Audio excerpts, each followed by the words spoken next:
The following show contains adult content. It's not our intent to offend anyone, but we want to inform you that if you are a child under the age of 18 or get offended easily, this next show may not be for you. The content, opinions, and subject matter of these shows are solely the choice of your show hosts and their guests, and not those of the Entertainment Network or any affiliated stations. Any comments or inquiries should be directed to those show hosts. Thank you for listening.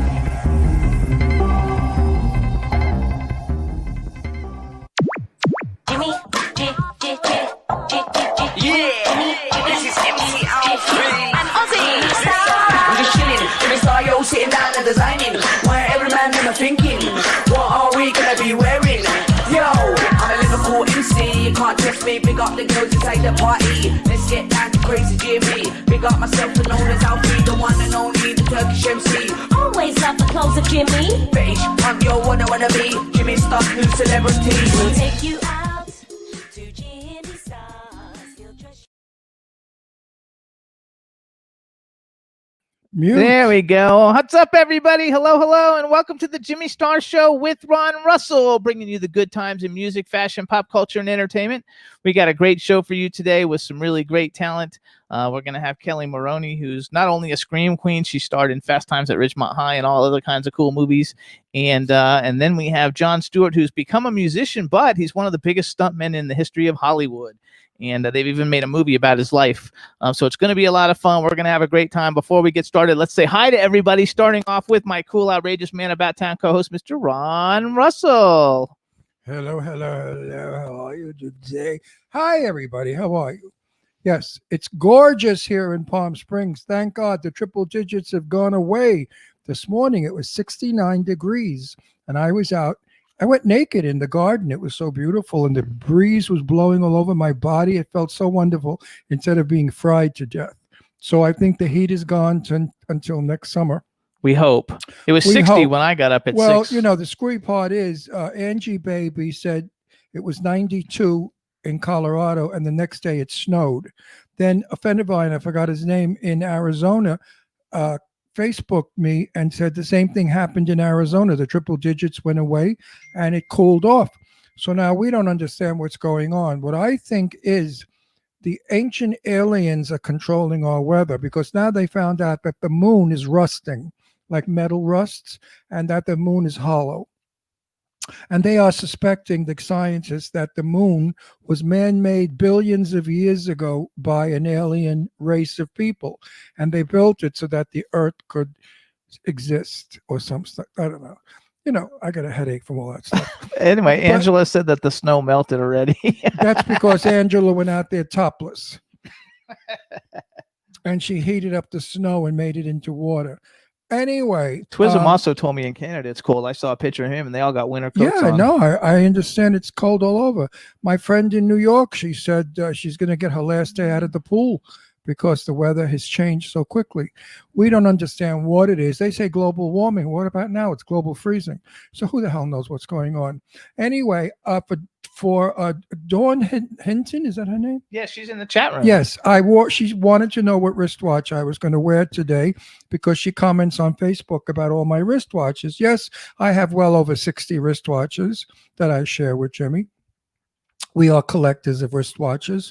I have a very good wristwatch that I received when I was, I think, how old are you when you graduate elementary school?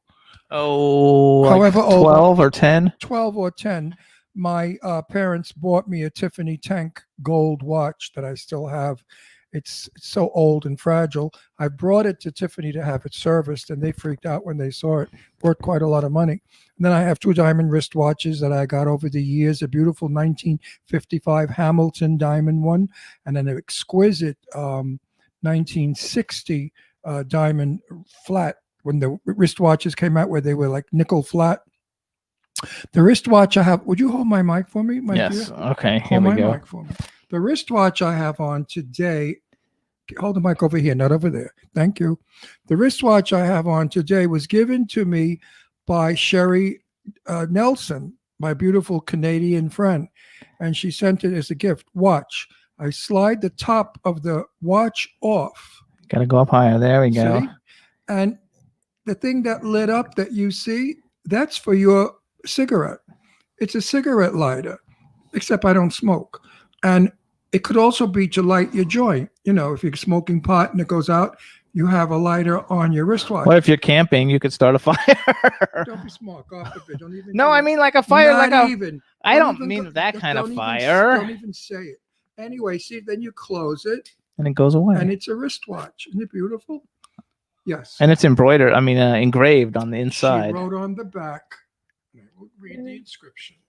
Don says you're killing her. The inscription says, "Lose Jimmy. He's a fucking loser." No, it doesn't. By Sherry Nelson. No.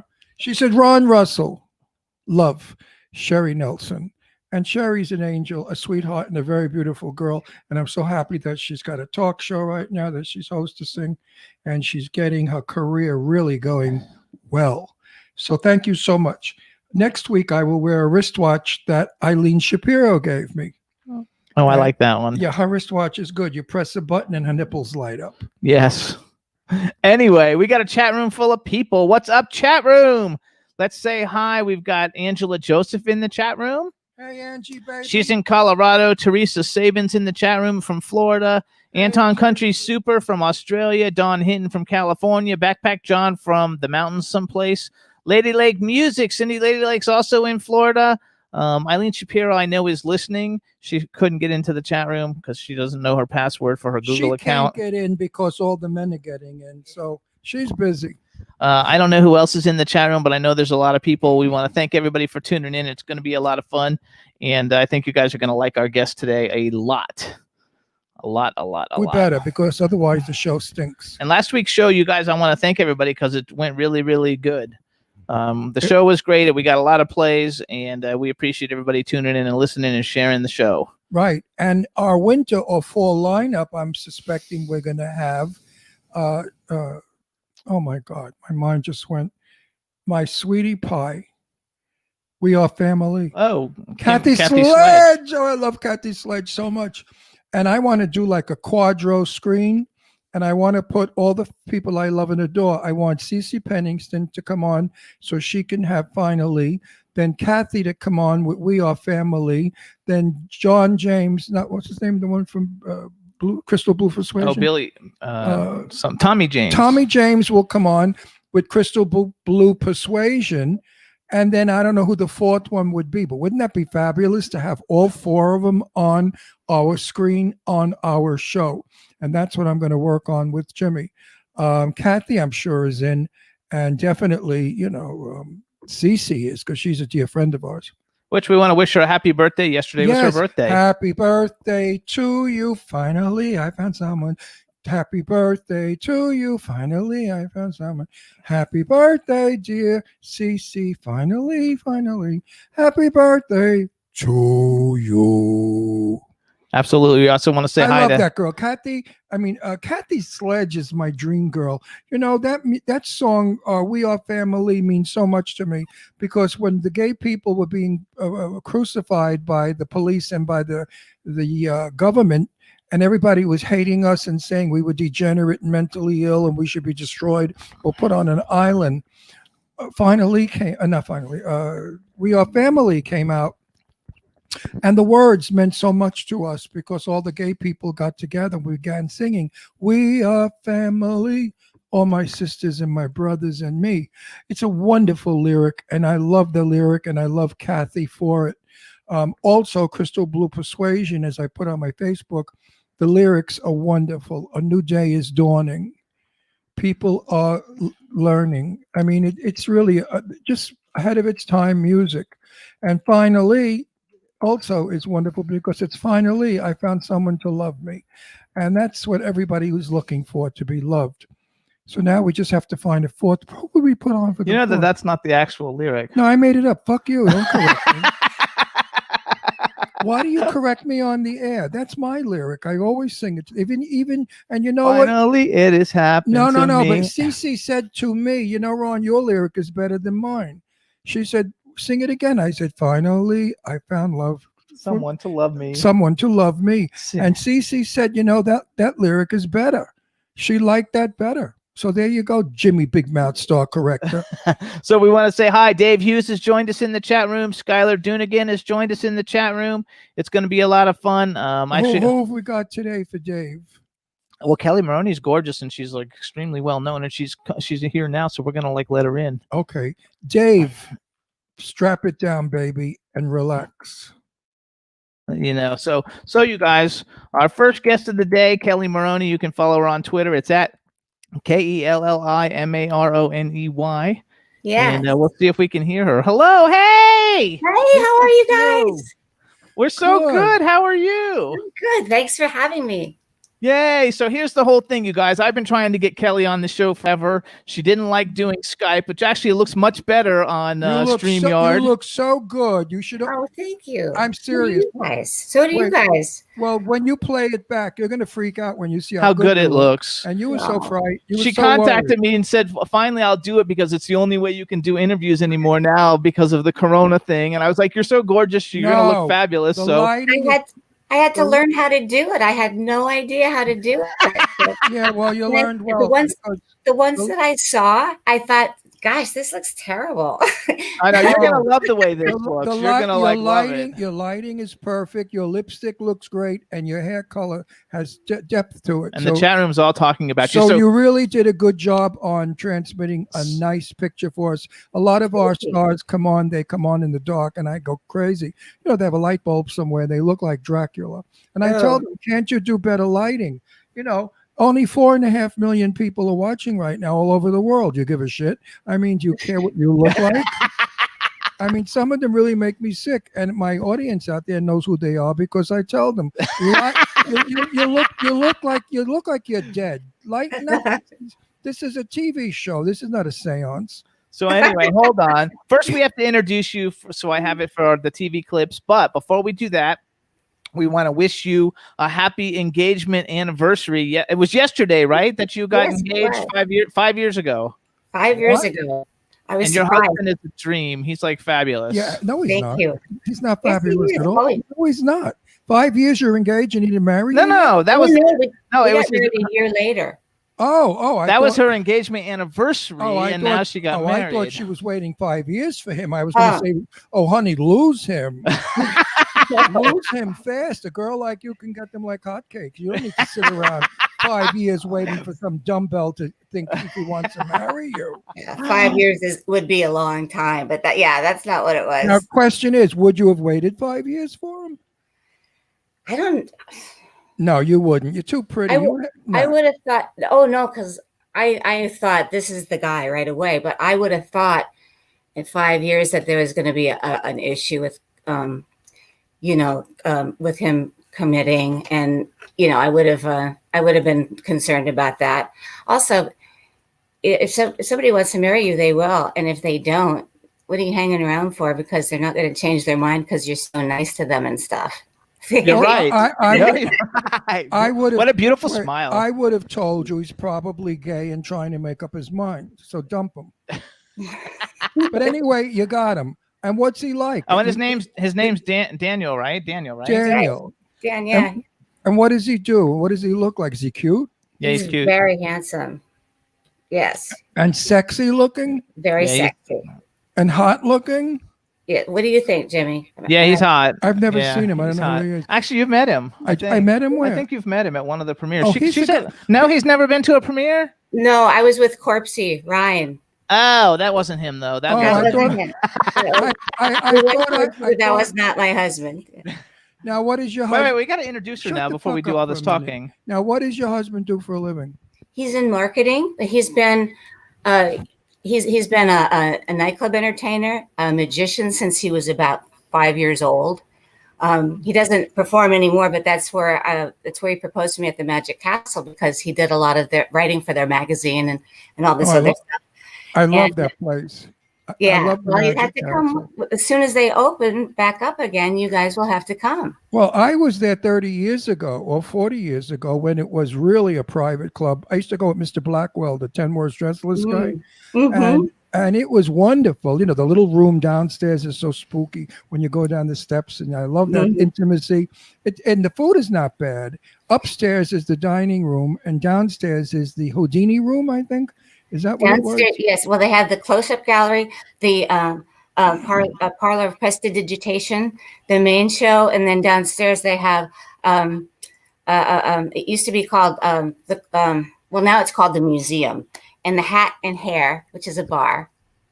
But You know, it, hat it and never hair. had. It never had. Yes. It never had a Houdini name. I thought I remember something about There's a Houdini. Houdini room, and they have seances in there, That's the one. and private dinners and things like Right, that. right. But one of my favorites is Irma.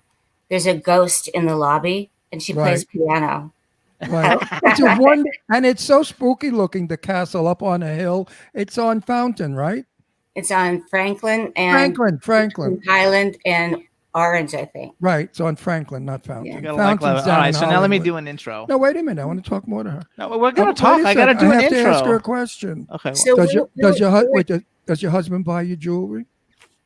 Well, I have a beautiful vintage engagement ring and wedding ring set, but they're his grandmother's, so they're Oh, that's 100 nice. Oh, that's sweet. Yeah.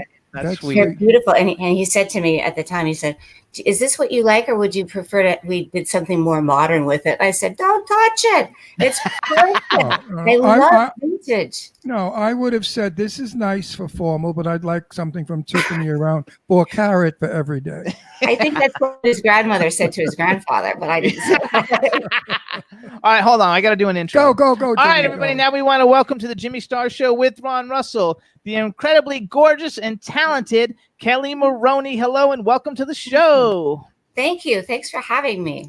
So guys you are already know Ron. So this Yes. is Ron Russell, my She's cool, my outrageous friend man about already. town co-host. She's my We have a buddy. chat room full of people. So say hi to everybody in the Oh. chat room. Oh, hi. I didn't know people were going to be on with us. Hello. Oh yeah, Yeah, there's you're all kinds of live. people in the chat room. We're live all over the world. Right now we have Canada, Germany, UK, the United States, and Australia represented in the chat room, and Angela Joseph is in there. I'm assuming you know her. I You do. know Angela? So just say hi to Angela because she's been helping promote the show all week. So say hi to Oh. Angela. Now Hey. I'm dying to say something to you. I don't know your age. You're probably really young. But in my day, there was a song called "I Got a Girl Whose Name Is Boney Maroney." Now, Mine- did they call you Boney Maroney? No, they did. They called my sister. I was like the caboose, and my brothers and sisters were all grown up by the time I was born, and my sister got that one because she actually She was got that. really thin, really skinny. I used to like that song. It was good to dance to. I like it too. But nobody thought I was very bony, I guess. No. That's never that. Oh, was your sister Boney? She was weight. Yeah, she Oh, was see, always had a so- problem keeping weight on.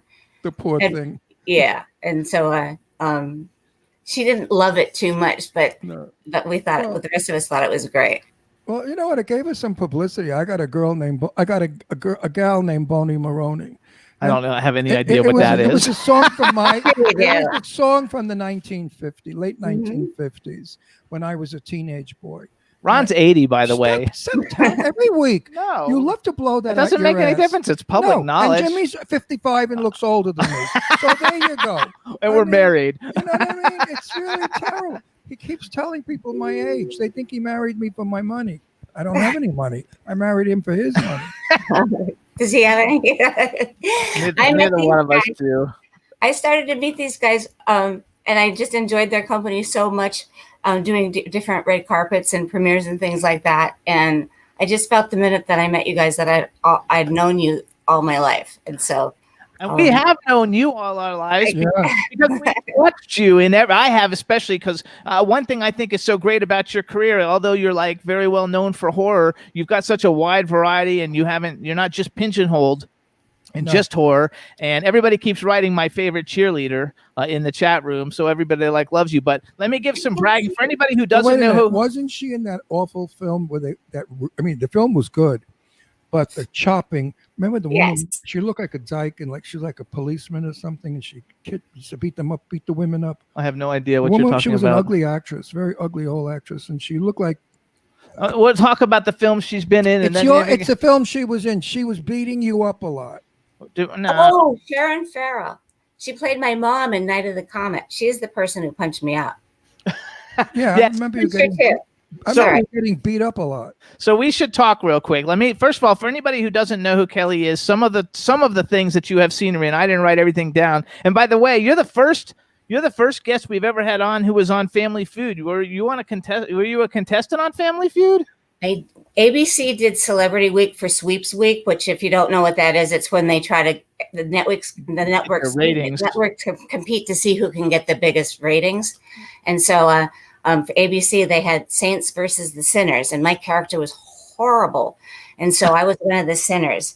And if they told you to do something, you went and did it. You didn't say, "Oh, I think I'd rather not." You went. Otherwise, So, Right. so I went, and I was really nervous, but I thought, you know what? The only thing I can do about how scary this is win it. So that's what I tried. I got really fierce. It looked like Richard Dawson was scared of me at times. I was pretty. love it. 'Cause we haven't had a Family Feud contestant, I don't think. So I think No. that's very cool. And I understand that show was sort of rehearsed and fixed a bit. Well, here's what happened. They would bring you in for one day, and you'd have 5 changes of clothes, and you'd do all the whole week in one day. Right. Is Oh, what that's happened. funny. Yeah, but as far as Also- the answers went, no. Yeah, as far as the answers. Oh, the go. answers were legit. Uh-huh. Oh, that's good. Yeah. So also, you guys, she's a soapy. We're friends. We know every soapy. Like, actually, we live in Palm Springs, and like Capital- there's like 10 of Capital them live soap- here. They all live here. Capital is So soap we know opera. all of them. But she was on Tristan Rogers. Uh-huh. Tristan Judith Rogers, Judith Chapman, Judith- Sean Kanan, We have more. Bobby Bobby Eakes. She just moved though. Everybody from I Soap. forgot, but there's a whole bunch of A them whole that live bunch of here. them. But anyway, so you guys, she was on 319 episodes of Ryan's Hope, and she had a couple cameos on One Life to Live, and then Actually, they didn't put that. You can't believe everything you read on the IMDb. I can't get them to put the amount of time the number of episodes I was actually on, but I was on there I played Tina while Andrea Evans was out of town, and so I was on there a lot. And they Oh, they only only give gave me you credit 2. for like 2 episodes. okay, so IMDb's fucked and it messed it up. No, they It's not your fault. no, they do that with me. I've been on so many things and they won't put it up. Why won't they put it up? I don't know. You told me why. I forgot. I don't know. Like every show I've done, I'm with Jimmy now 9 years on this show. We do 2 people a week. That's 2, 4, 6, 8. It's 100. It's like 100 a year. 100 a year. 900. I've done 900 people, and IMBD doesn't recognize it. Wow. Yeah, actually, you do. You have like 200 and something. Well, why don't I have 900? Because sometimes there's 2 people on a show and they go on the same episode. But then my number would go down. It goes down. It goes up and down. She has what's, a great what's IMDb. your number? She's got a great number. What's her number? This week she's 11,000. That's not great. I'm usually I don't like it unless I'm, under 10 at least. In the but- hundreds. They're like My highest 400. was 817. I don't know what was going on that week, but My highest is 46.95, and last week I was 6,500, but then I dropped back down to 19,000 this week. So And what am I? Chopped liver? you're 110,000. 110,000. Screw you and the horse that you rode in on. I said, all my episodes from One Life to Live are missing. And they sent me back what you had to do in order to get an episode on. And you had to know the name of it, and you had to know the number of it, and a whole bunch of technical stuff that I had no idea about, because it was in the 80s. Right. So I just gave up. Oh, actually, they're asking in the chat room, where are you from? Minneapolis, Minnesota. Oh my gosh. It's cold. So you like the hot weather here? I wouldn't survive, I don't think, in Minnesota anymore. But see, I went to New York when I was a teenager to be on, because I was accepted into a conservatory school, the National Shakespeare Company Conservatory. Yeah. Well, I know that one. I know. Yeah, so- Ron's from New York. That's in Central Park. Oh no, that's Shakespeare. No, that's different. That's a different one. That's Shakespeare. Summer theater. Taps Public Shakespeare. Theater, I think. I think it was Summer This was a Theater. conservatory school, and what did you just ask me about? Oh, the cold. Well, what I couldn't believe was when I got to the East Coast, even though Minnesota is like the tundra, the wind off the Atlantic whooping into Manhattan, was slicing you like just like it was knives. I called my mother and I said, I don't know what they're talking about. This is the coldest I've ever been in my life. But, you know, That's because if you go on 57th Street, the wind that blows off the Hudson River is what you're talking about. Yes. It goes down that 57th Street like a funnel or tunnel or whatever, and it is freezing. But if you go in the canyons, you stay warm if you go in between the buildings. You have to learn how to be a frozen New Yorker.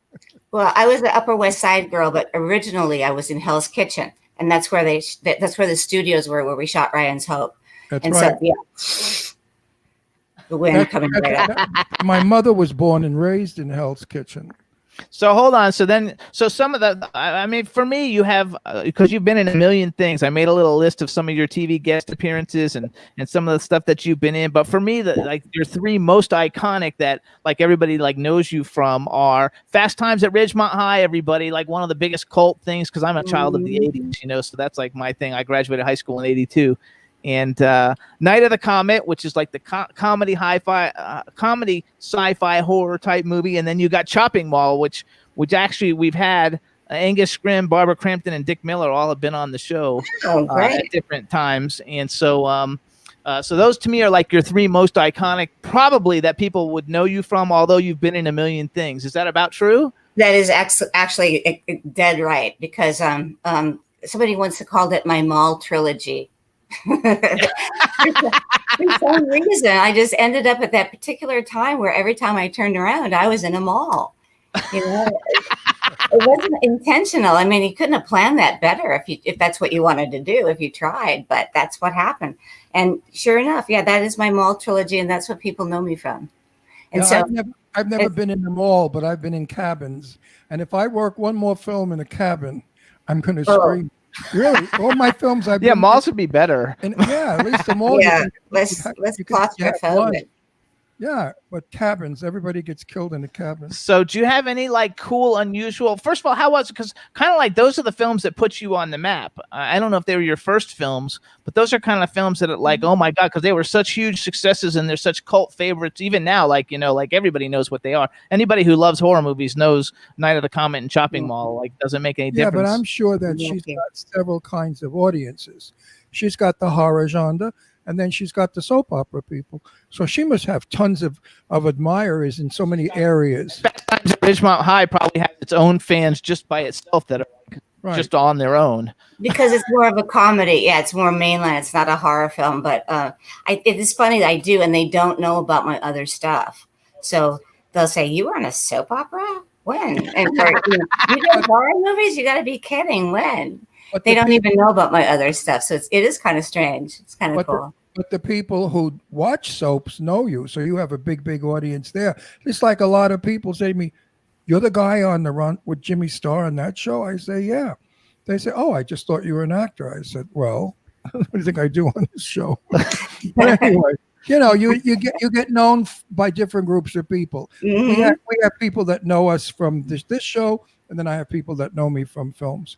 So you have to understand that. It's nice just to have everybody like us. Who cares? Another thing, we'll go back and talk about those two in a minute. I have two other ones I want to like bring up. One of them is Pop Star, which, believe it or not, I love that movie. Rachel Brooks Smith has been on our show like numerous times, and we had her on before anybody knew who she was, you know, and then we had her on as she started being in a bunch of big things. And that was such a fun, you know, movie, and she plays such a bitch in it. Like, how was that? Because that's a very different kind of movie for you. Yeah, I think there might be another Pop Star, because in this one I played a stage mother that was always drunk. Yeah. I think it's a different Pop Star. It's not with Rachel Brooks. What a great role. It's not the one about they have another girl singing the voice. Yes, that's the one. Yeah, that's it. Rachel Brooks. Okay, that is the one. Okay, yeah. Okay, for a second I thought maybe, because I know that there's another one and the name changed a few times because of that. Yeah, no, that was fabulous. Rachel Brooks Smith is really nice. She always plays the bitch. You know, she's like in all those Bring It On movies, those cheerleading movies and stuff, and she always plays the bitch. And she's a bitch and pop star. And I thought the role seemed very different for you from other things that I've seen you in. But also, like, I really enjoyed it. I don't know if it did well or not, but as a film, I thought it was a lot of fun, and I thought you were brilliant in it. I thought you did a great job for what you did. It was fabulous. We've got to say that in person, she's a sweetie pie. Oh, absolutely. She's the furthest thing from a bitch. And she said she loves to play bitchy roles because in her real life, she's a softie and a pushover. So in a film, it gives her the opportunity to be a tough old bitch, you know? It's fun. It's very cathartic. Yes. Well, how did you like playing a drunken mother? I love it. What a great role. What a great role. It's a fun thing because now that I'm not a final girl or an ingenue, I was never an ingenue, but more like a soubrette, which is a character-y ingenue. All these mature, the grown-up lady roles are awesome. Like they're drunks, they're loosey-gooseys, they're killers. They have severe emotional and physical and psychological problems, and they're way more fun. Do you get to play a MILF? Are you a MILF in any of them? Oh yeah, I am a MILF.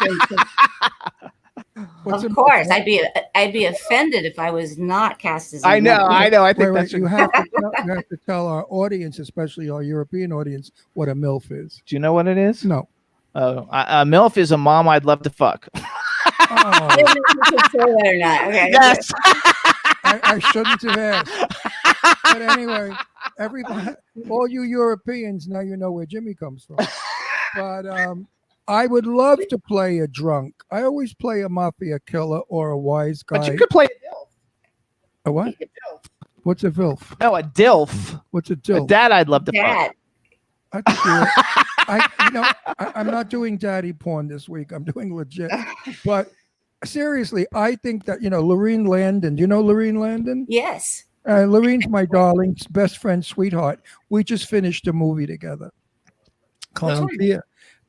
No, Clown Motel 2. Clown Motel 2. Oh, yes. I've been hearing so much about this. I was not invited to Clown Motel 1. Well, we'll talk to Joseph. We'll talk to Joseph about you because there may be a 3. Anyway, Lorene played my wife, and she played it like as a sleazy, drunken barmaid wife. And I'm General Milan, and I thought to myself, how'd they write that? What kind of a general would marry a sleazy blonde with her boobs hanging out drunk?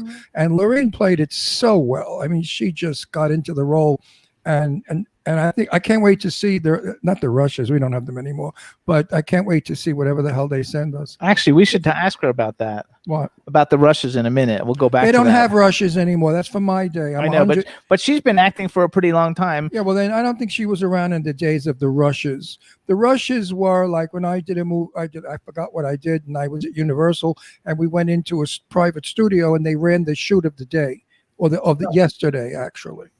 Yeah, I got to see the rushes of Night of the Comet because they said, okay, if you could handle this, because I was dying to see if it was coming across what I wanted to have come across. And most of the times actors are not allowed in there.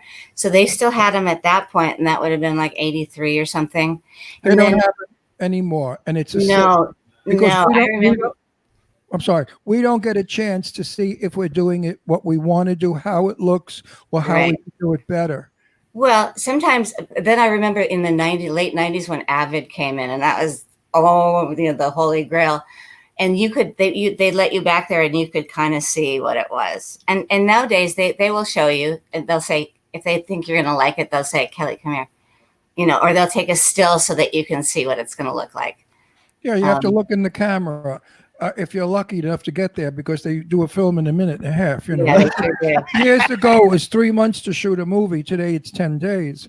Yeah, so, and if we had 6 or 9 weeks, that was quick.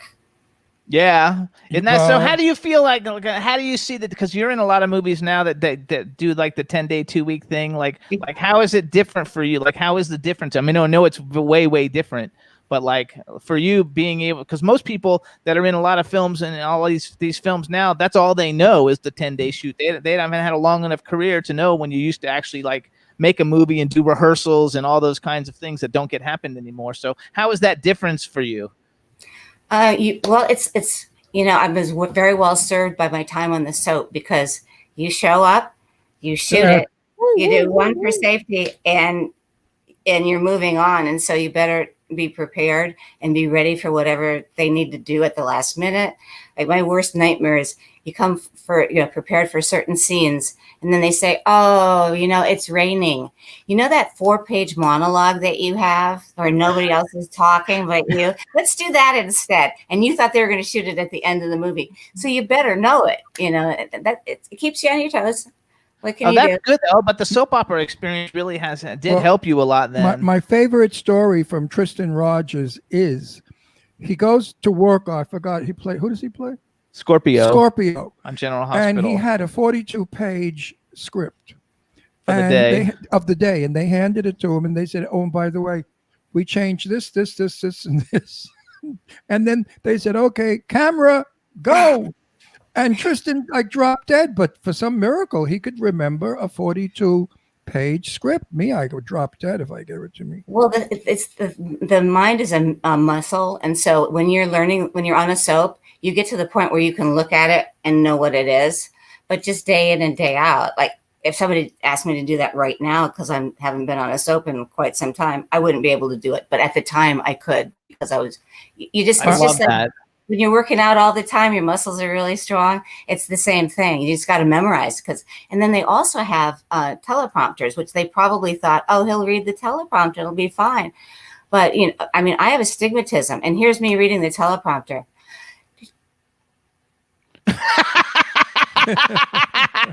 Once I did it once, and I still cringe to think of it. Did you ever watch thinking of it?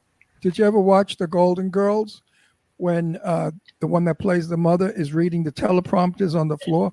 And you see how she's squinting to look at the teleprompter because she can't see. Right.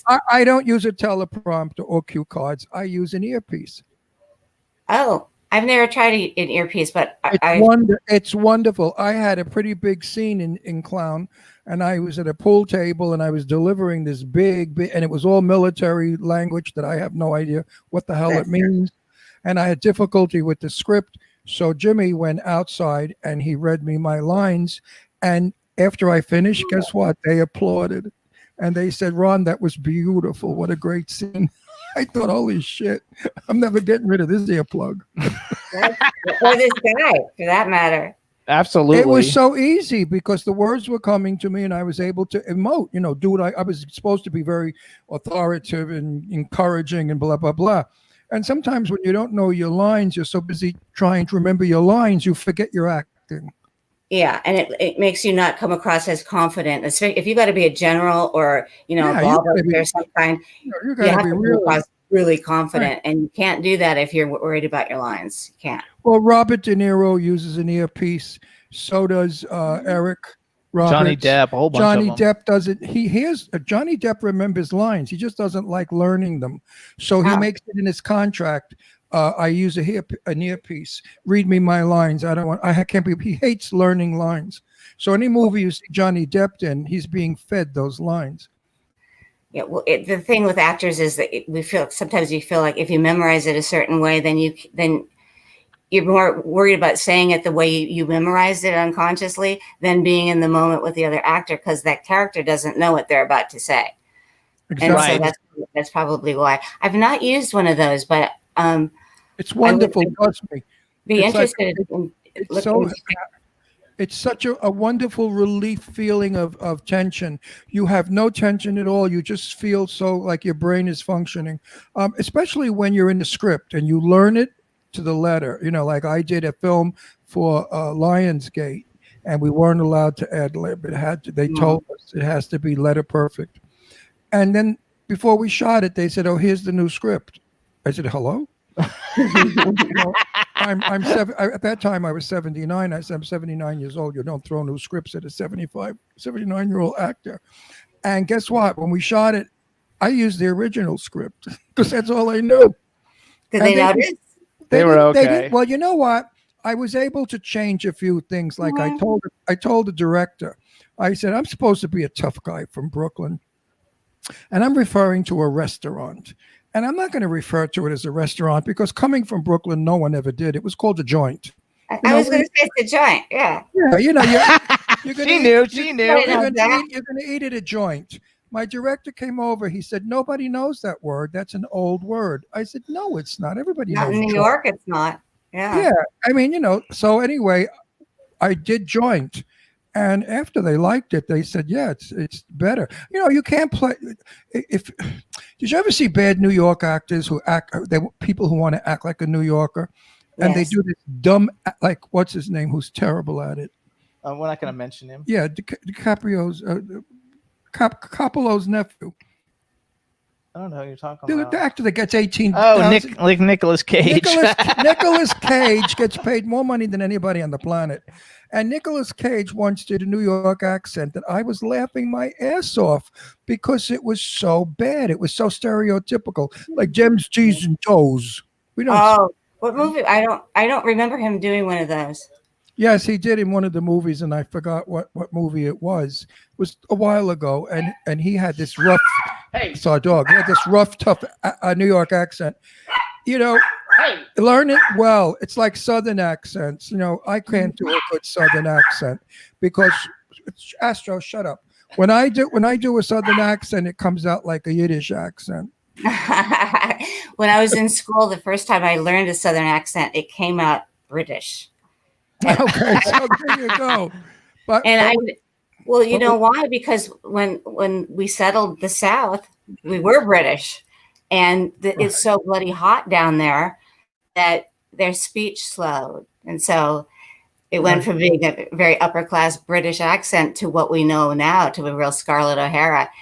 I would have never known that, but it actually happened to me because of what's wonderful about the earpiece is if you have a fellow, like let's say we have a linguist, a person who does accents. Let's say you have to do a Japanese accent or Chinese, which is a big difference between a Chinese and a Japanese accent. Yeah. If you have a linguist who knows a Japanese accent, as he tells you the lines, he's saying it in the accent. So you absolutely can say it beautifully. It's really a wonder. Did you know they used it in theater for years on Broadway?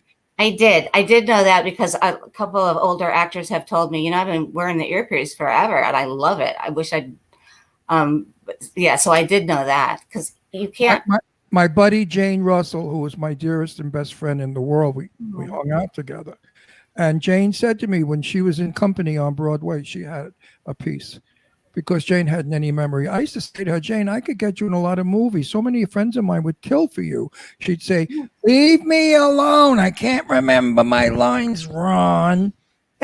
She was a broad. Jane was a broad. That's how she spoke. So hold on. I want to go back now. So hold on. So I got two other movies I want to mention because one of them we've had a bunch of the people on our show, and we just had Adrienne Barbeau on like 6 weeks ago, and Joe Castro like 2 weeks ago. So you did Exorcism at 60,000 feet. We haven't seen it yet. I don't know if it's any good, but Joe Castro did the special effects. It's got Bill Moseley, Lance Henriksen's been on our show, Adrienne Barbeau. Bai Ling has not been on our show, but I have met her. How come we haven't seen that movie yet? Because you have to rent it. No, we don't pay. I mean, since when? They send us the link. No, but no, we give them free. We have to get the Jimmy, director of it do on. you realize how much money we get? $8,000 something if they want to push a movie. So we do it for free. They could send me a friggin' link. Is the movie good? Did you enjoy? I mean, I love the cast. I think it's a great cast and a lot of fun. Yeah, why would I bring it up if she's not in it? The hell do I know? I'm old. She's in it. Oh, now I want to see it. We're very good friends with Joe Castro. He came to our house actually for our Christmas party. Yeah. He's a great guy. We So love how him. was that movie? Is it fun? Wait, Was it fun? don't go any further. Who produced it? Corpsey, Ryan. Oh, that's your friend. Okay, Local call your friend up and tell him to send us the link. I want to I'm see sure he will. I'm sure he'd love I want to see it tonight. it. and He we'll used to talk be- about it. We'll He push used to it be a for him. publicity person for ABC, so he's very in touch with how Tell him important it is to have I publicity. want to watch it. So that's tonight. who we met her with the first time we met her. Oh, he was he was nice with him. guy. Yeah, he's a very nice guy. Yeah, he is. She only Yeah, hangs tell out him with to nice send me guys. the link. Then the other movie I wanted to bring. So that movie was fun. Did it come out okay? Is it a pretty okay, fun movie? Yeah, I'm a very poor judge of my own films. So having said that, I'm not in it a lot. It's more like special appearance by. Like I've only got a couple of scenes, but the rest of it, yeah. And I think that particularly the acting is, you get all those people.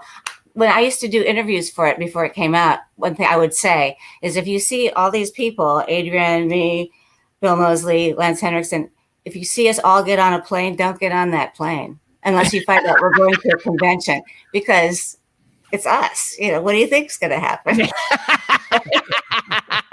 So then you have another one too called Hell's Kitty, and I had never heard of this movie ever before. We had when we first moved to Palm Springs from Pennsylvania, we had Victoria DeMaria on the show, and she talked about it. And then I was looking at your IMDb, and I saw that you were in it, and then I saw all the people because we've had almost everybody. So Hell's Kitty, you guys. It's got Adrienne Barbeau, Kelly Maroney, Victoria DeMaria, Alyssa Dowling, who I think might be coming on next week, Michael Berryman, Augie Duke, who's a good friend of ours. Doug Jones has been on our show. Lynn Lowry, Bill Oberst Jr.'s been on our show. Barbara Nedjelakova's been on the show. Courtney Gaines has been on the show. And Lee Merriweather, who we know, but she's never been on the show. No, but what an all-star cast. She wants to come on, by the way. But what an all-star cast of that movie. Should we go see that movie? I mean, it's got so many famous people, fabulous, of course you should go see people. It. Of course you should. Doesn't mean it's good. I'm just listen, Jimmy, stop it. Today, I think that was the whole idea. Is this Nick Tana has a cat that he used to joke because he could never have a girlfriend because this cat was jealous, and it was really quite. This cat was an angel. She's passed away now. She was a fabulous actress. She did stuff I couldn't believe they got her to do.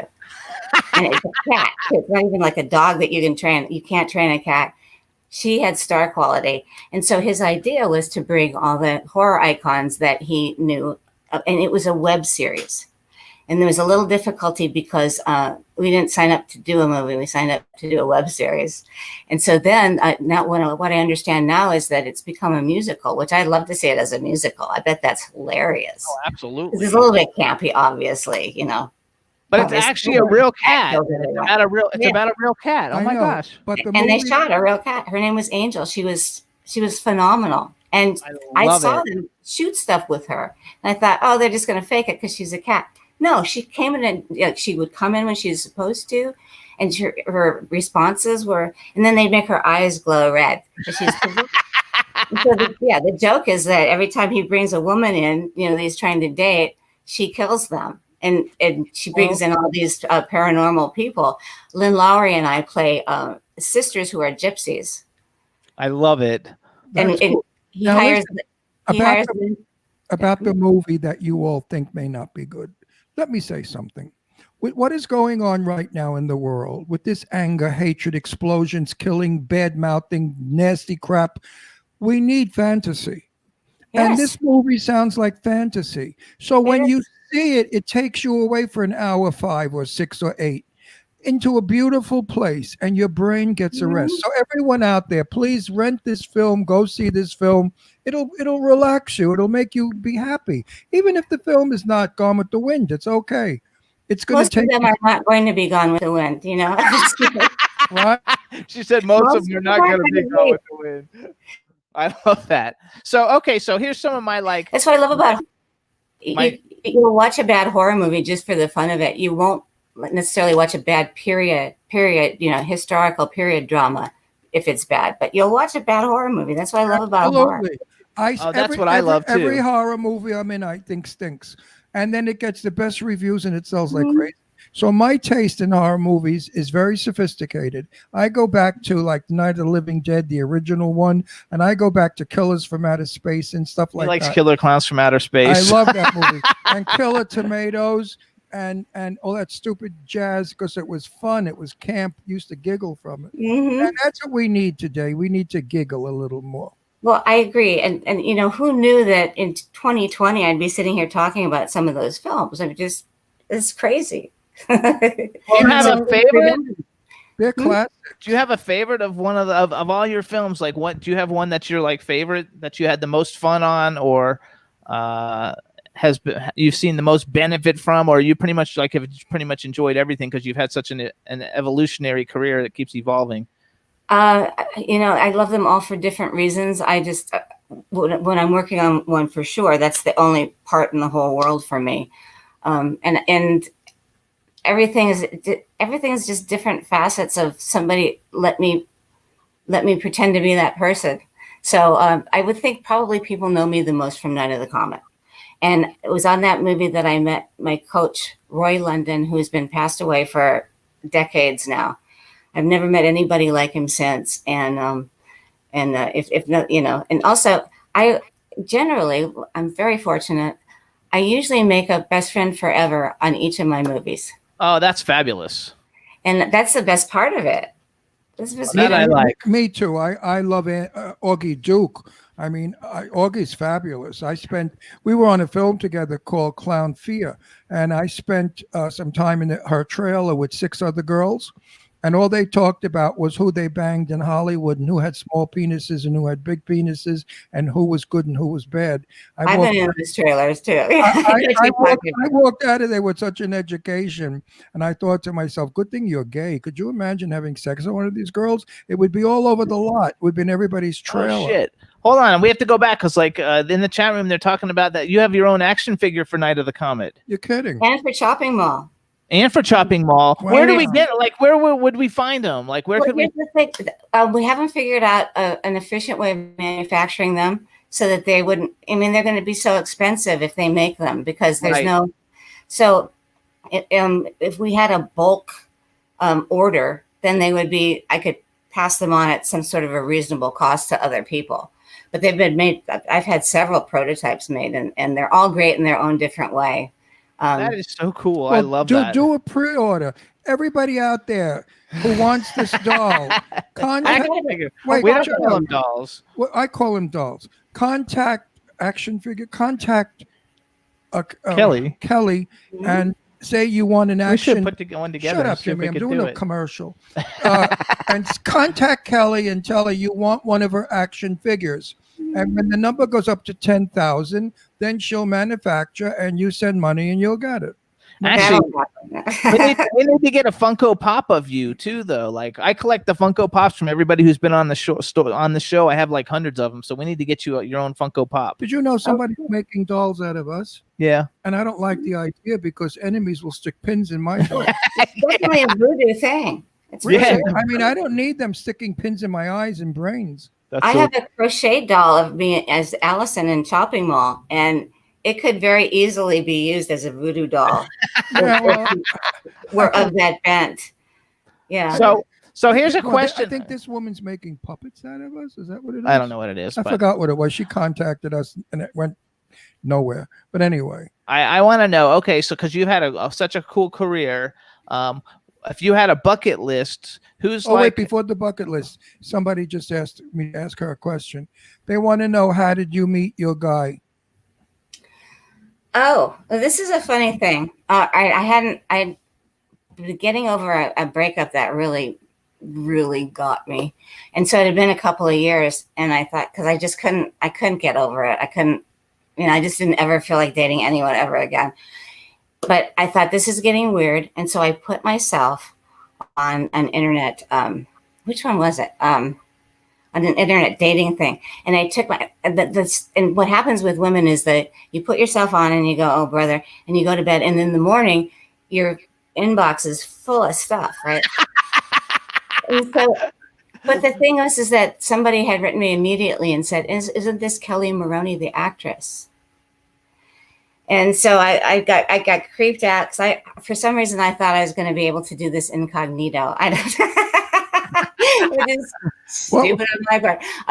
But I really did. I really did. And so so Daniel had written to me and somebody else, and I said, I'll take those two guys, and I said, okay, so I have to get off this thing. I narrowed it down to Daniel. I wrote to him, and I didn't know that he would ever do it. But I said, I have to get off here, but here's my information. And I wasn't even sure if he was going to be allowed to get my information in a message or not. And I thought, okay. And I took myself off, and I thought, maybe he'll call me, and he did. He did, because he's a smooth operator. He's very he presents very well. Now, Missouri. where did he take you on the first date? The first date we went to a coffee shop down where I live. It's called Solar de Cahuenga because that's pretty safe on both parts, you know. And I walked in, and he was even better looking than he was in his picture. And I went, "What is he doing on a dating site?" And he turned around and said to me, "You're better looking than your picture," which is like, thank you. And the whole time I just stared at him. I thought, this guy has got so much charisma. I can't believe it. And so from there, I thought, boy, if he ends up to be the one, I'm going to be happy to stop right there. There you go. So you lucked out. I lucked did. out.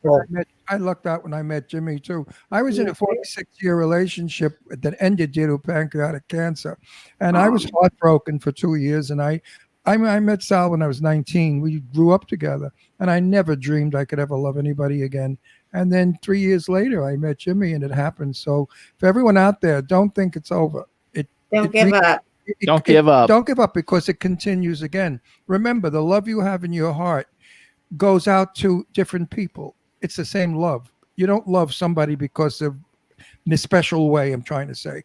It's love, right? The love you gave the first jerk that you had a problem with, you gave to the second good guy.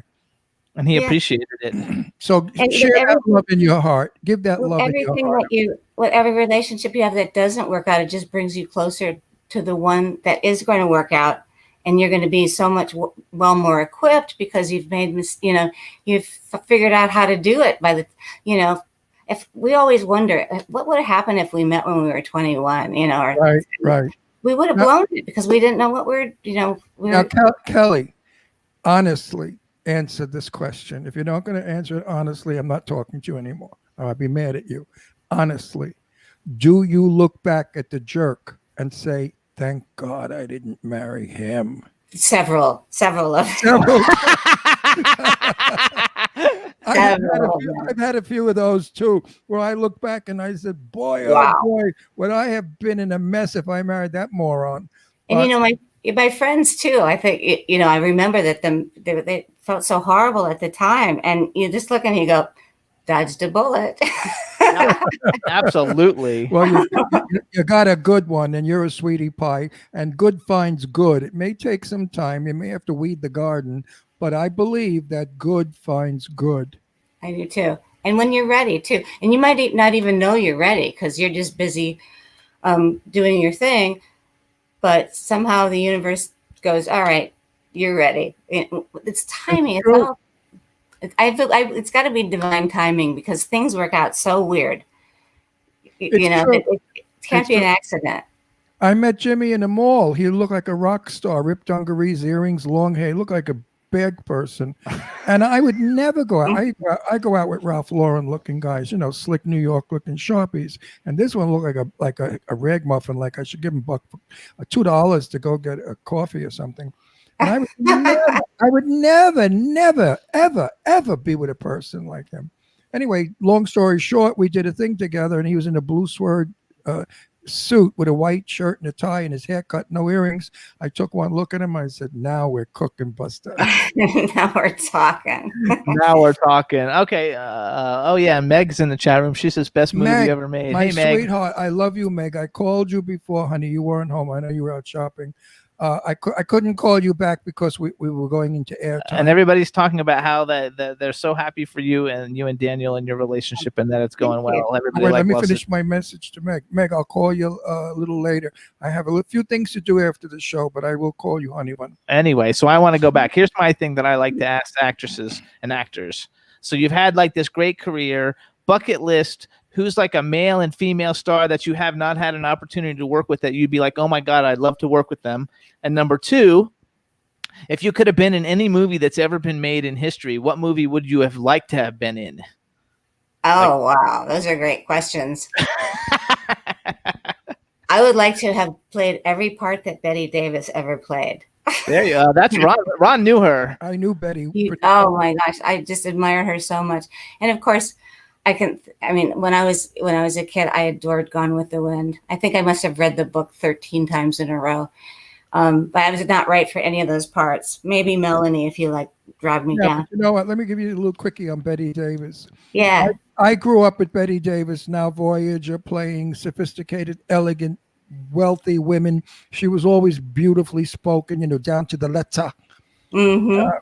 Knowing her, and I wrote this on Facebook the other day. I went to a party at her house on Havenhurst, and she was the only woman I ever knew that could smoke a cigarette and drink a scotch at the same time and say "fuck you." I mean, she was a broad. She had a dirty mouth. That elegant woman we saw on the screen, she was a regular Connecticut Yank. A straight shooter. She didn't care for bullshit. If you gave her we went to lunch one day at the Mustache, and some gay guys came over to the table. They recognized her, and they kept saying, "Oh, Miss Davis, I adore you. I love you. I think you're wonderful." And she said, "Of course you do. Of course you do. Of course you do." That was Betty. She had a wonderful sense of humor. She loved dirty jokes. She loved anything that was. Somebody gave her a dildo one time, and she said, "What is this?" And then they went into a whole conversation. Oh, that was Tristan Rogers. Right. She asked Tristan Rogers what a dildo was. That's right, at an affair, because Tristan told me that story. Anyway, Betty was wonderful. You would have loved her. She would have loved you because she only liked real people. She didn't like fake people. I love it. So, okay. That's so why hold on. she hated Joan Crawford, because she said Joan Crawford she said, not only were her tits fake, but she was fake. Meow. Rowan said that So about Gone with the Joan. Wind would have been the movie then you would have liked to have been in? Well, I was actually thinking about, who wouldn't want to be in Whatever Happened to Baby Jane? I love that. He hates that. I love that movie. I think it's I fabulous. discussed that with Betty thousands of times. It came up because new people that came into a room, they would recognize her from Baby Jane, and I would watch her cringe. She would go inside of herself, and then she'd blurp out, "I'm a far better actress, and I've made fabulous movies. Jane, I needed the money." And that she never really. I love that movie. She really was embarrassed, humiliated, and hated that film. She dropped all her vanity to play the part, and she went with that, white, almost flower-like makeup. She really went there. She didn't try to. I'll just do this movie, but I won't look bad. Or she was famous for that. Mr. Skeffington, she aged. I love that movie so much. Yeah. She did also. Betty's favorite movie was Voyager, because it was the public's We most just favorite watched that the movie. other day. And the movie she disliked the most was with Claude Rains, I believe it was called Dangerous. And there was a couple of movies that she really didn't like. Beyond the Forest, she didn't like doing that one either. Hang she on. thought that was a piece Go of back junk. though. Okay, so you didn't give us an actor. What actor would you like to work with? There's I think Anthony Hopkins is probably my favorite actor, but Absolutely great. Absolutely. actors I haven't worked with, but in my own genre, I've never done a movie with Eric Roberts ever. You will. Really? You will. You will. You think I must be the only person in the whole world that hasn't. There's a lot of people in my own genre that I haven't gotten really a chance to work with. Do you have a favorite genre film? You will work with Eric because he makes 1,000 films a week. I So know. You're bound to get That's called why into I one brought of it the up. roles. Who hasn't worked with him? Everybody putting it out there, everybody. So hold on. Do you have a favorite genre film? Not like one of yours, but like if you were to watch a favorite horror movie, do you have like a favorite horror movie a movie that you just like to watch because it's fun? Yeah, I like the old Nosferatu. Oh yeah, that's Really good. scary. I like I love that Rosemary's one. too. Baby, which I did a movie right now. It's kind of like Rosemary's Baby meets Cthulhu from the Deep One. It's called The Deep Ones. It's an H.P. Lovecraft movie, and there's that's elements cool. of and also oh my goodness, Damien Omen, The Omen. Oh yeah, Yes. that's a good one. Yes. I love. They were the classically movies. done. Rosemary's Baby was a film. It wasn't a horror movie. It was a film, and it was done beautifully. And Mia was wonderful in it. And it's one of my favorite films too. I love it too. Actually, I think I read something where they're gonna maybe like try to redo Rosemary's Baby, but I wish No, they wouldn't leave keep it alone, redoing leave it stuff. I wish they alone. would leave all the old movies alone. And there's Ugh. so many writers who can write new things, and everybody would write new things instead of remaking everything. Because I'm not a huge fan of the remake. But I remember I when agree. Lee Remick did the remake of Betty Davis's film, The Letter. Do you remember The Letter? The Letter was a brilliant piece of work. Betty didn't care for the film. I loved it, and I told her it was one of my favorites. She didn't care for the director or a lot of the stuff that went on. And she, anyway, Lee Remick did it, the remake of The Letter. It was so bad. I felt terrible for Lee Remick because it was just a piece of junk. And she was a good actress, Lee Remick. She sure was, yes. Absolutely. You got to leave stuff alone. The movie that Betty had the most objection to was the one with where she was the woman going blind and dying. What was the name of that one? And at the very end, she goes to bed and pulls the covers over herself to die. And suddenly you heard angels. And she said she fought that studio, get rid of the fucking angels, she said. I don't want the fucking angels. And they insisted. And Betty said, no, I wanted to die into peaceful silence. And I think she was right. That scene would have been better if the music went, and she just faded away. Not with the angels coming in and making it a big. Anyway. So we don't have much say over what we can always say what we would like, but actors don't have a lot of say as to what ends up happening. Yeah, but Yes, she you're did. right. Betty did. But that's why I say let me if Betty tell you. Davis can't make it happen, who can? Betty had a little secret code that we talked about, and she said, if a director didn't listen to me, I'd say, you know what can happen.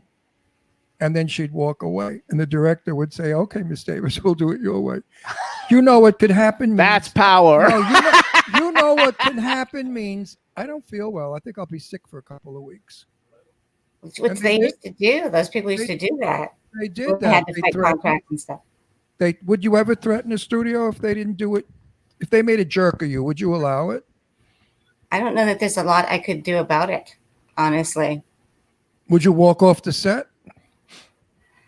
Well, like what kind of thing would they have done? I mean, something. what they did. All right, let's put it this way: that you come out of a shower, you slip on the soap, and you lay there with your legs wide open, and the camera comes in for a close up. Now, I mean, are you going to allow that? Well, no. What would actually happen was somebody would race upstairs, come up with some kind of a contract, bring it downstairs, and say, I promise you that footage is never going anywhere. It's being destroyed. And here's a legal binding document to prove that. Because if you didn't say that you were willing to do that and they do that to you, you can sue them. So actually, something happened to me like that where something was shown and I hadn't contracted to do any nudity. And that's exactly what they did. They ran upstairs. They got legal. They said that is never going to be in the movie. Do you Well, you get $5,000 if you do a Mookie shot. In horror movies, no, they do. it's not They right. paid. You get a bump, but it's not the same amount of money on every film.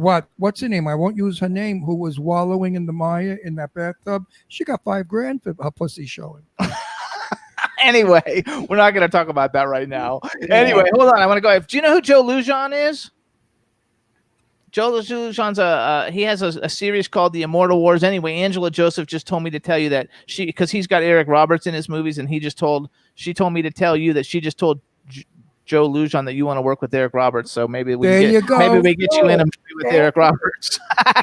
He does this thing called The Wrong Doctor or something like that on Lifetime, and it's hilarious. He breaks the fourth wall and talks to the camera, and he's evil and stuff. But then when he gets caught, he's like, what do you expect?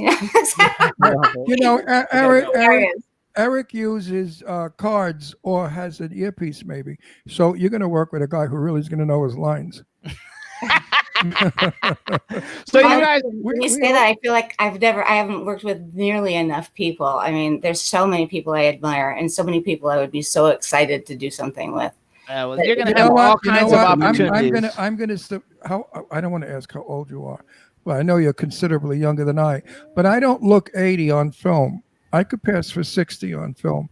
I'm in a movie where they're searching for my wife. I'm going to suggest to Dave, maybe your name, to play my wife. It's an excellent part and a wonderful script for a change. It's a good script. And I won't give it away on the air, but you're my wife, but you're more than just my wife. And that's where the mystery unfolds. Anyway, I mean, Because I'm producing like 26 films right now, so like I will keep it all in mind if I can. Everything has to get improved by the people putting up the millions of dollars for the film. But I think that you are a great talent. She's I a think veteran. you're She's a incredibly veteran charming. actress. You're an actual actress, because a lot of the actors Yeah. nowadays, they just read lines, but they don't actually know how to act. And you're an actual actress who knows how to act. I want to congratulate you on a wonderful career. We're so happy that you came on the show today. We have another guest coming we on. love Adrienne Barbeau, by the way. She was so sweet, so charming, so lovely. And I said to her, do you have a boyfriend? She said, no, but I'd like one, not to get married, just to have as someone to go out with. So now I put So it he out pimps there. her out all over the place. So now I'm advertising. I'm advertising all over. I got one that guy. backfired. I have one guy who's an actor friend of ours. He said he would love to date Adrienne. And I Who told him, wouldn't? I said, God, call. she's stunning. I said, call. Like you, Call her. but you're married. I don't know if he called Adrienne. I really have to follow up on that. Anyway, we've got to go because we've got to get another guest coming. You guys follow Kelly in social media. She's at Kelly Maroney on Twitter, which Kelly is KELLI MARONEY. What are you on Instagram? Kelly Maroney. I just try to keep Oh, it you're simple. Kelly Maroney. That's perfect. So she's Kelly Fine. Maroney everywhere, you guys. Follow her everywhere. Check out all her body of work. You'll love all of them. If you want to see the real classics, make sure to see Fast Times at Ridgemont High, Night of the Comet, and Shopping Mall. But she's got all kinds of new stuff coming out. She's working all the time. We want to congratulate you. Thank you for coming on the show. And if you ever have a movie to promote, let us know. We'll bring you back and get you lots of exposure. And I hope to see you. you at the next red carpet when we're free. Yeah. Yay. Oh, yes. We'll be sure to have a great time. I love you guys. Thank you so much. I love you back. Thanks. You're a sweet. sweetie pie. Bye-bye. All right, everybody. That was Bye-bye, Kelly honey. Maroney. She's a fabulous lover. I know you guys all loved it. Nice girl. Nice. She's got such great credits. Good credits. Good talent. So it's all fine. I'd love to work with her. She's really fun. We've seen her at a bunch of cool red carpets. She's always been really nice. Basically, she's like the in crowd of the really well-known scream queens, and Jimmy. it's fabulous. Yes. You were having microphone issues, but I think you're good. It might have balanced out. Go ahead. Okay. Is it Can Ring you hear or me? Jimmy or me? It's me. I Mine got you. Mine was going in and out a couple of I am times. begging Jimmy to get the earplug with the little hook that goes in your mouth, so we don't have to hold these stupid microphones. It only happened right after Kelly left, so we're good. Oh, okay, good. That's Okay. fine. I Okay, good. feel like Bing Crosby with this microphone. So That's ancient, okay. So old fashioned. So everybody in the chat room, thank you so much for enjoying all of that. We're going to have another guest in a minute. In the meantime, let's do our little commercial of all the places that you can hear the Jimmy Star Show with Ron Russell. You can hear us live on our home station of W4CY Radio, 12 to 2 p.m. Pacific time, 3 to 5 p.m. Eastern time. On Wednesdays, you can also hear us on K4HD Radio in LA, Jackalope Radio, iHeartRadio, Stitcher, Audio Boom, SoundCloud, iTunes, Spreaker, Apple TV, Podbean, Spotify, and Pandora. And there's about another 100 more of them, but these are the best places to go. And on television, you can see us on Comcast, Roku, Vimeo, YouTube, and JSW Television on the Jimmy Stars World site. So don't Facebook me and say, how do I see your show? Jesus, we're all over the place. We're like diarrhea. We're all over. So our next guest is coming in, you guys. It's going to be fun, and let's rock and roll and get things rolling. Who's the next guest? John Stewart and Madeline Kay. John Stewart. We're going to torture this one. I'm in the mood. There we go. John Oh, Stewart there's and two Madeline of 'em. Kay. Two of them. I could really get these two going. Oh, now our dog's barking. Shut Yeah. up, Astro. Astro, bro. Hey, you guys, how you doing? He should We're be. good.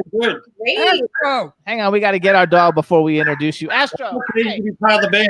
Astro. Yeah, I know. Spanish. He's sitting in the window watching dogs go by and Get over barking here. at him. Come on, up Daddy. here. Up on Got this Daddy. box Spanish. There we go. He's Yay. 7 All right. 7 pounds of hell. Yes. Oh, so you can see him. Say hi. Madeline, you're so gorgeous. I mean, in the video, you're gorgeous, but like in real life, you're gorgeous too, which means you didn't have to like do anything in I'm the looking video at to make that- you look gorgeous. that I love that hair. That head of hair. Do you Yeah. have extensions, or is that all you? No, this is all me. Hey! Wow. That's some head of hair. I watched the Angie Stevenson interview, so I knew that I had to really do it up today. Absolutely. Absolutely. I love And it. especially, I saw Ron really likes jugs, so I made sure. Well, that is so fabulous. I love Well, it. you know, when I was shooting with Angie, there was a scene where I was leaning on the pool table looking at the guns, and I couldn't help but be looking at her boobs.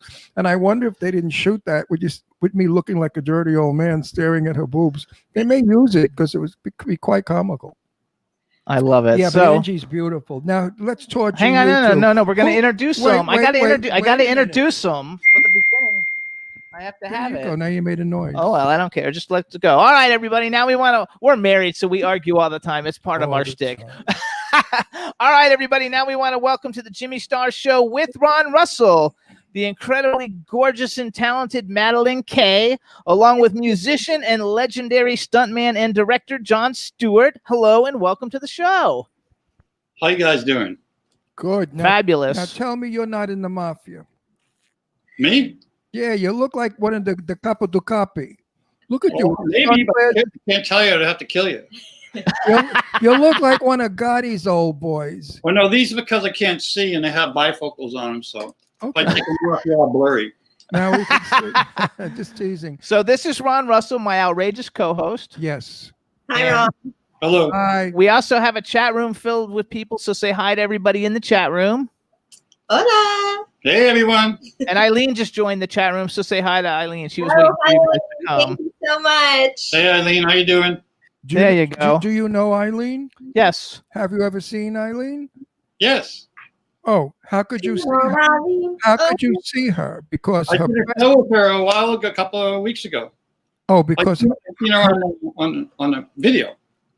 if she lays down, her breasts cover her face. So how could you see her? Did you ever see the knockers on Eileen? No. Oh, she's got a jugs. Talk about jugs. She's got 5-gallon cans in each bra cup. Eileen's got the biggest, bigger than Dolly Parton, bigger than anybody. Okay, sit down. She's just got the most enormous, huge boobies, and I Oh, love her. on camera. Is she on camera? Oh, she's in the chat room.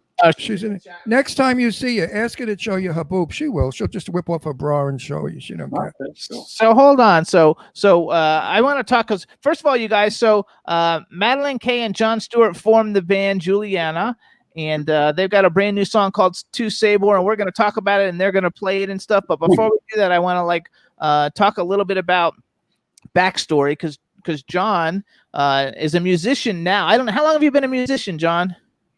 Well, I don't really consider myself a musician. I've been playing guitar since I was 10, but I don't read music. I don't know theory and all that. So I've been messing around with since I was 10, and I play chords and write songs. But I started at 10, and then when I was doing my movie career, I didn't touch the guitar for like 10 years. You know, I was busy working, and then I'd pick it up. You know, so like, you know, what has it been? How old am I now? 45 years. Okay, there we go. I love it. So we want to talk for Now, just wait a minute before we go anywhere. So, are you in love with her? Who? The one next to you, the beauty. No, no, no. How could you? Are you gay? How could you not? She is. No, I'm Maybe kidding. How could you not be in love with her? Look at that smile. You don't mix business with pleasure. You know that. Well, No, maybe no. you don't know that, but you don't mix business with pleasure. No, Plus, a they make lot of people work together and fall in love. We hardly even mix business, so. I mean, She's she's too old for me. I like 22. She's 25 already, so. too old. Get rid of the old lady. Ditch the old bag. So hold on, I want to talk a little bit because we just had a big actress on a minute ago, and you've had some career in Hollywood. Besides the fact that there's a movie made out of called Fall Guy, the Jon Stewart story, because you're like a legendary stuntman in Hollywood. You're also a director and executive producer. I wrote down a couple of things that you've directed. First of all, you directed Mighty Morphin Power Rangers, and that's like I love it. That's like one of the biggest, probably most successful children's series or young adult series like in the history of television. Which is Howdy Doody was. well, not now. But then you guys, so he's a stunt coordinator and he's worked on stunts with all kinds of people that we've actually had on the show that are in the different films. So I want to just brag for this real quick and then we'll go to the music. But so he was either the stunt coordinator or did stunts in, and I only wrote some of them down because they're the ones I've seen. But there was a movie called Gale Force with Treat Williams and William Zabka, who's like one of the hottest actors in Hollywood right now. Gabriella, Children of the Corn 666, Isaac's Returns. I love all those Children of the Corn movies. The Bad Pack with Robert Davi, Roddy Piper, Vernon Wells, Marshall Teagues, Sven Ole Thorson, and Clifton Collins Jr., all who've been guests on the show. And some of them are friends of ours. They're all friends of ours. We love Robert. Playback, Hostile Intentions, Major League 2, Witchboard 2, Leprechaun 3 with one of our clients, Caroline Williams, Evolver, Deadly Target, Scanner Cop. I love the Phantasm movies. Phantasm 2, I was good friends with Reggie Bannister, and I'm still friends with Michael Baldwin from all the Phantasm movies. Night of the Demons with Linnea Quigley, used to be my next door neighbor. The Hidden, Zombie High, Creepazoids, Ferris Bueller's Day Off, Serpico, Munchies. I mean, those are like, what a historical, career. And how did you, first of all, tell us real quick, tell us a little bit about the movie about you that's all about your life as the stuntman. Well, years ago, a producer friend of mine named Ronnie Adar, his dad kept bugging me for years because he knew my backstory, because we did a lot of pictures together, and he kept saying, you got to do a movie about your life. And I'm like, no one wants to see that, And you get on me. So one Christmas, I was up in Big Bear for a couple of months. And long story short, I was raising my kids on my own back then. So I wrote the script, basically. And then gave it to him, after New Year's sometime. We finished it on New Year's, went and celebrated, had a drink, and then this other company come in and did it. And the thing I liked about the movie, we didn't recreate. They hired an actor to play me. They hired the kid from Power Rangers, Jason Frank, to play the White I know Ranger. him. Yeah, I know him. He called me up. They found out they're making a movie, and he called me up and said, John, let me play you. I know how you walk. I know how you dress. I know how you talk. You directed me for years on Power Rangers. Let me play you. I'm like, well, it's fine with me if it's fine with them.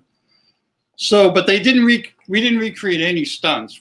They actually used the real stunts that I did at the time. Oh, wow, that's fabulous. It's really me doing those stunts. We didn't fake anything. You know what I mean? So that was, which was cool about it. But it was back when there was no CGI, when things were real. So that's how that came about. I love that. Actually, now, how can anyone see this? Well, it was on Netflix for a while.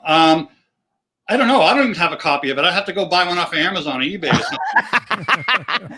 Also, I've been corrected in the chat room that Eileen wants me to make sure you know that you also, I guess, directed Adam Ant's movie.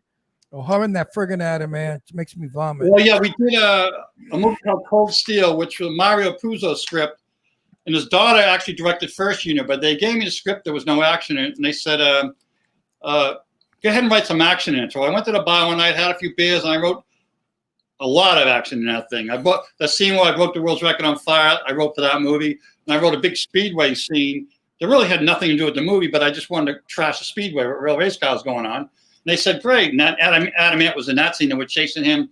The bad guys were chased by the cops off of the freeway, and then they jumped into a speedway where there was a race going on. We had cars flipping. So that's when she's talking about with Adam Ant. Oh, I gotta love it. She's like an obsessed. addict. She's obsessed. She follows him all over the world. She wrote a book dedicated to him. You know what? I only wish he'd screw her so she could see how lousy he is in bed and get over him. Eileen, he stinks in bed. I know people who've gone to bed with him. They said Mickey Mouse. So then you decided to form a band, Juliana, with the fabulously talented Madeline Kay, which you on camera, you are so gorgeous. Your teeth are beautiful. You have a beautiful smile. I mean, literally, you were absolutely gorgeous. So how did you guys hook up? Madeline, you tell us the story. How did you guys hook up to put this band together? And how did you decide to do Latin music, since neither one of you are Latin? Sure thing. So it's kind of curious. John had actually been wanting to work with me for a while as a country singer after I sent him an audition tape. And we tried working on some country songs together, and I really wasn't able to write them, and I wasn't feeling the energy, and it didn't feel really authentic to me.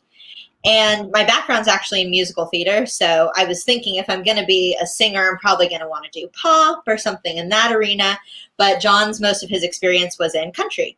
So when I found out about John's new project, he was working with a different artist, and he asked if I could come in and sing backup vocals.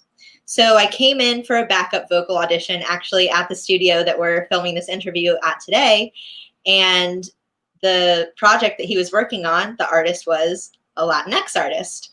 So he hears me sing these backup vocals in Spanish, and he's kind of taken aback, didn't know that I was experienced in the language, which growing up in Florida, I learned Spanish. And he asked if I would want to start writing Spanish songs with him. So hang on real quick. Where did you grow up in Florida? I'm from West Palm Beach. So am I. Really? Yes, I was born in Miami. I went to Forest Hill High, Palm Beach Public for junior high, and Forest Hill High School for high school. How cool.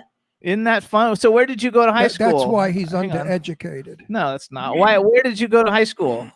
So Forest Hill is right by where I grew up, but I went to the Performing Arts High School. Oh, see, I didn't have that kind of a talent. I was a jock. I played tennis, so I played tennis, and Forest Hill had a great tennis team. And that's so cool, though. Like I lived in Florida, and then I went to University of Florida for college, and then I moved to South Florida when I graduated. But my parents lived there until they died. Yeah, go Gators. I'm excited too. Yes, go Gators. Oh, that's awesome. I love it. That's so cool. So now, if you're not Spanish, because you look Spanish, what are you? Muchas gracias. And what are you? No, but what are you? What nationality? What ethnic background? So my grandfather, my dad is first generation American. His parents are Latvian and Russian. And then my mom, German, Irish, and British. Oh, So you're like me. Yeah, yeah, but she's pretty and smart. Oh well. Now, So now wait a minute. Are you Jewish? I'm Jewish. Oh, good. I'm so happy. L'chaim. Anyway, good. That's why you're so beautiful, because you're I Jewish. didn't. I'm adopted, and so like all the time before I joined Ancestry, he kept telling everybody, because I like business and business things and I stuff. said you're he like keeps a telling Jew me, in business. He says you have to be Jewish. You have to be Jewish. I'm going to be so excited, and then my results came back, and I'm like not Jewish, and he was so disappointed. I mean, you know, He's like, I married you under false pretenses. you know, Right now. I wanted to marry a Jew. I wanted to keep it in the family, but what can I tell you? I'm an Italian Jew, if you know what that means. Part Jewish. I'm half Yeah. Jewish. So Ron, you might appreciate this because I don't think many Jewish people know, but historically, the Sephardic Jews who were in Spain, they spoke Spanish. Oh, there you go. Oh, well, listen, I go to Italy in Genoa, and the temples in Genoa, the rabbi speaks Genovese. It's Italian dialect. People think that Judaism is a nationality. It's not. It's a religion. There are many people that are African American. I mean, Sammy Davis Jr., Elizabeth Taylor was not even Jewish. I mean, you adapt the religion. My father was Jewish, but years ago they were all Jews, but then they got rid of being Jews because they were killing Jews off in Italy. So they all became Christians to fool the people that were killing Jews. Terrible. So that's the story. It's like today you can't admit who you are, Republican or Democrat, because you're murdered. It's the same Anyway, I don't thing. want to talk politics, so we're not I'm going not, there. but it's the same thing. Back then, you couldn't say you were Jewish in Europe because of, who, Mr. Hitler and everybody else. They would kill you. But I do say that because even though I don't necessarily have that Latinx blood, I do feel like culturally the Jewish people have adopted so many religions because of their expulsion and living in so many countries. So I try to bring that into what we're doing with our project and use that to sort of educate my words. I think Good- people good find it for hard to you. think that you're not Latin though. Like on the single cover for Tu Saber, She you looks- look Latin on No, that. you look- When you perform, I mean, you sound. You look South American. I would have, if you didn't tell me better, I would have said you were from Buenos Aires or someplace like that. No, you sound and you, You sound definitely authentic. are Brazilian. I don't mean the black Brazilian. I mean the white Brazilian. Of course, we have black and white Brazilians. And So she looks tell like us, though, the white Brazilian. Tell us about the song then, because this is the newest single that you guys have released as the band Juliana. First of all, how did we come up with the name Juliana? I just like the name. No meaning. I just want to. Because her real name is Moish. Moisha. Yeah, we don't. Yeah, we couldn't use Madeline because that's not Spanish sounding. We don't want to present her as Spanish. It's just. No. I It don't was know. originally spelled Juliana, J-E-W. Yeah, it's You're very witty though, Madeline. I love J- that. Code. It's all a code word. No, I like that. Jewanna. Joanna, I like Joanna. that. Joanna. Anyway, so we also should mention there's another. We have a percussionist drummer, Bob Ross. We should just say hi to him since he plays on the song. I don't know if he's going to be playing today. So you guys are going to actually play this song. Tell us what the song means. Sure. So I like your pronunciation because I'm a big Star Wars fan, but it's actually pronounced Tu Sabor. Okay, Tu Sabor. But Tu Sabor, it means the taste of you, your flavor. Okay. And the whole song, it's an analogy. I actually wrote it because I was running late for rehearsal, and I usually write the song like the night before, but today, the day that I was writing this song, I was rushing, and I had an idea for what I wanted the song to be about. And we usually bang out the lyrics in rehearsal, but I was like, I need to have a theme, need to have something going. And I don't usually actually drink coffee because it's bad for your voice, but I'm like taking some espresso down, trying to get the inspiration. And then I'm like, that's the inspiration. I'm going to make a song about a lover that makes you feel like your morning coffee does. That makes you excited, that makes you want to wake up in the morning, that is a shock to your senses and gets you dancing. And so the song, it's about a cortadito, which is the Cuban version of espresso and milk, like a latte. And yeah, it's a metaphor for having an amazing love in your life and feeling like that person can awaken something inside you and give you the same energy that coffee can. Can I make Okay. can I make a suggestion? Please. I haven't heard your music yet. There's a fabulous song that was made about 10 years ago called Vacilo. Are you familiar with Vacilo? No. It was sung by that wonderful black singer. What's her name? I can't think of her name. Find Vacilo and do the cover. It is by far the most fabulous Latin American music you will ever hear. The words are beautiful. She's a famous, ultra famous singer. Oh my God, what Vacilo, Jimmy. I'm looking it up, but we got to get them to play. Anyway, do me a favor, do a cover of that. I think you're going to make a lot of money because Vacilo came into the world and it sold out. You couldn't buy it and then it disappeared. I don't know how you spell it, so Vacilo, V-A, I don't know. I don't speak V-A-C-I-L-O. it's somebody really big though. Oh, she's huge. She's made 1 million records. Oh my God, what the hell is her name? I love her too. She's a broad about my age. I'm 80. She's about the same as me, 79, 80. Oh, she's been around forever. Anyway, I don't know who it is. We'll so find it during the show. we won't because I don't know how to spell it. So here's what we're gonna do. Just ask So- the phone. Say Vacilo. No. So what we're gonna do is they're gonna John, how far? Hang on. Anybody out in the chat room all over the world, if you're familiar with Vacilo, please type it in for us. Thank you. Anyway, so how about so are you guys? How far away do you have to go to play?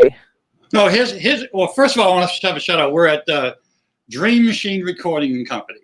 Yes. And Miller, a great engineer here who does all our songs and mixes everything. He's standing by ready to help us. We have, like you said, Bob Ross on percussions and Connor Chaney is our lead guitarist. So we're going to bring them in. So all we really have to do, we rehearsed this and set it up before you got here. Oh, hang on. It came to me. Gladys Knight. Excuse me. Oh, for she's interrupting. fantastic. But at my age, we got to remember it and use it. Otherwise, I it goes go back. away. Hold on. Go back. That though. Okay. So say it one more time. The name of the studio and all the people playing, so everybody hears it. Dream Machine and Recording Company. Well, that's the studio. Miller's our engineer. I love Miller. I met Miller yesterday. He's great. Yeah, Miller's a great guy. He's the best in the business, I feel. We have Connor Chaney on lead guitar. He's in our band. And Bob Ross, who we actually started the band with, be on percussions today. There we go. Perfect. And all we got to really do, when you guys are ready for us to do this, we're just going to move this computer back so we can fit everybody in the shot. Because they're going to get behind us. We don't have to move. I have a feeling I'm going to absolutely love your music. So we're gonna do this. Go ahead and get in ready, and then when you guys are all ready, let's just make an announcement. One of you guys just announce the name of the song and the name of the band, so everybody hears it again. And we're ready to Spanish and roll. Good morning, guys. We're going to bring in Bob and Connor. Hey, guys. Hey, you guys. Hey, Bob. Hey, Connor. How you doing? Doing good. What's happening? Nice to meet you. You too. I'm Connor. It's Bob. Okay, Connor, how you doing? Where's Bob? Oh, Bob, we can't see because he's on the drums. Well, you see him in a minute. We'll move the camera. All right, there you go. All right. We're professionals. We put tape on the ground. We have end marks. So Perfect. There we go. There we go. That's good. All right, well, you guys announce it, and whenever you're ready, get going. we'll just set in, and you got to plug in, right? And this is Tu Sabor by Juliana. Live, everybody.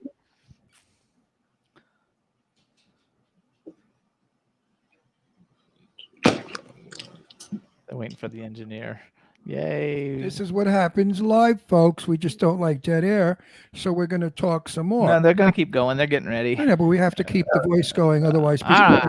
the transmission broke. You ready, Miller? Hopefully. This All is right. a new thing we're doing, folks. It's the first time, Here we go. Second time that we're doing this.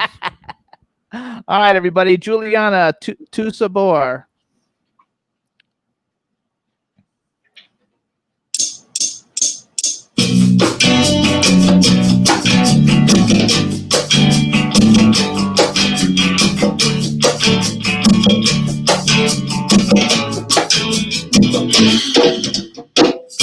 Cuando me despierto, eres lo primero en mis labios.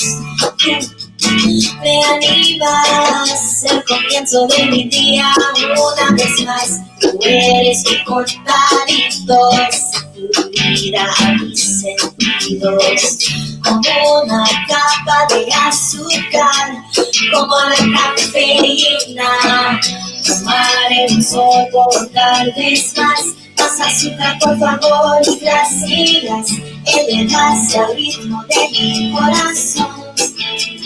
Eres la razón. Tomaré un sorbo tal vez más. Más azúcar, por favor, y gracias. Una copa de alegría. Puedo creer que seas mía. Belleza de Habana. Quiero más de una mañana. Tu dulzura es el final de mi día una vez más. Y bebe mi portaditos, tu vida a mis sentidos.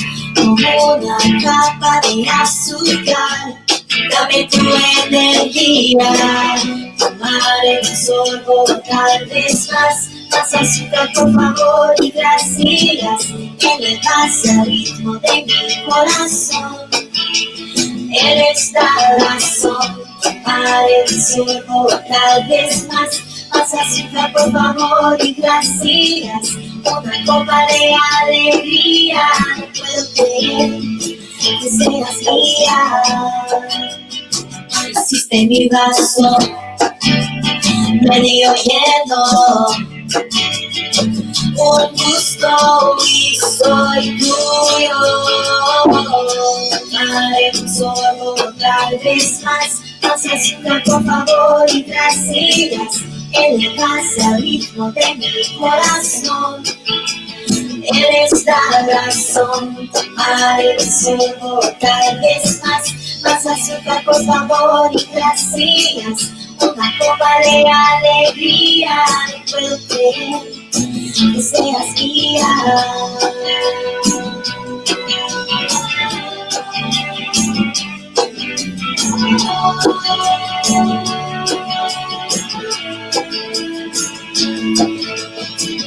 Tomaré un sorbo tal vez más.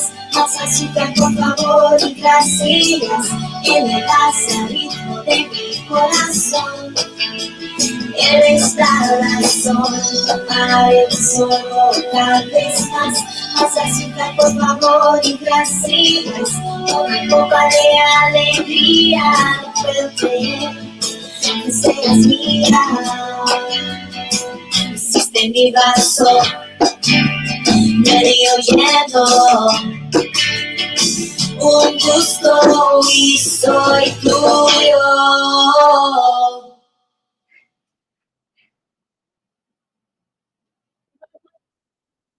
You totally like- sound Latin. You totally sound Latin. Me gusta mucho.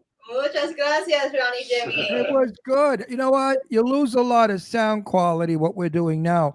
I know in person it's got to sound more voluminous and deeper bass, and it's wonderful. And you're good. And your Spanish is really good. Yeah, you totally sound like you're Latin. No, I understand a little bit of Spanish because it's close to Italian. And a lot of the words that are difficult because you have to roll your tongue in Spanish, put your tongue behind your teeth and do da. You did well. And you on the guitar, you're okay. I'll hire you. 2 guitarists and a drummer. Right. So first of all, you guys, it was very, very good. It was very fun. Tu Sabor by Juliana, everybody. And you guys can check out their website, which is julianamusic.com. They're also on Spotify and all your digital download sites.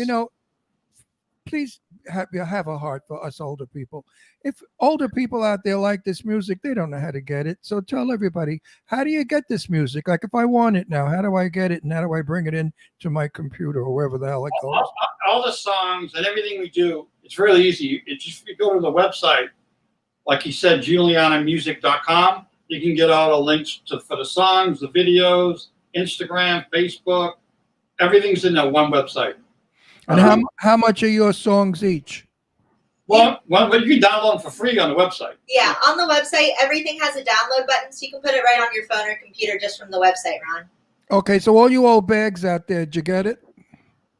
I hope that's so funny. I didn't know. Because you know what? Tomorrow, my Facebook is going to be full. Oh, I love their music. How do I get it? What the hell do I know? I'm as old as you are. No, like I love the fact that it's like I'm not computer savvy. But it's free. They're giving it away on their website. It's free? Yeah, you didn't hear that. Oh, old bags, it's free. We all us old bags love free. Free anything. Free food, free massages, free music. So again, you guys, the website is Juliana, Juliana music.com. I love it, you guys. And this is not your first release, right? You have a bunch of other songs that you've released. Yeah, this Las Rosas is out. We got a couple more on there. This is going to be our second. It comes out October 2nd. And our first release, Las Rosas, came out August 12th. And then we have a couple more songs that aren't technically released on iTunes or Spotify, but they're already released on our website. Oh, that's fabulous. Now, please do me a favor, okay? Find Gladys Knight Vacilo. Listen to it. You're going to go out of your minds. You are going to want to do it because it's the most fabulous Latin music I have ever heard in my entire life. And I love Latin music. I do the mambo, the cha-cha. So I'm from the days of when Latino music was in all the discos and not discos, all the nightclubs that I used to dance. B. Claudia said she just downloaded it, she thinks it's like awesome, and everybody's commenting that they love that you can like stand there and kind of like dance in the spot and sing at the same time. They were very impressed. And everybody loves your smile. And John, I'm sure they love your smile too. Smile a little bit and then we'll like No, he didn't want to smile because then people will think he's not in the mafia. But talking about singing in Spanish, Rita Hayworth in Gilda, she sang in Spanish and danced at the same time, and she was wonderful. And she does the same thing with the hand like you, and then she spun around. Of course, you can't spin around because you're singing. But yes, it is very Latina, and it's very sexy. And it's very poppy. Like you said earlier, you thought, not country, but maybe you wanted to do poppy. So it's it's poppy Latin music, which I think there's a huge market, especially where you guys live. There's a huge market for that sound. Live? In Florida, South Florida. You're still in Florida? Yeah. And tell everybody we want to, when the world opens up, we plan on playing and touring and stuff. So yeah, get the hell out of Florida. For real good speakers instead of listen to it on computer, like you say, you don't get the bass, you don't get the drum. The quality is totally different. You've got to get it on the road, kids, as soon as the virus is over, because you're good, and we need good music, and we need good Latin music. Here in California, we have a lot of Mexican music.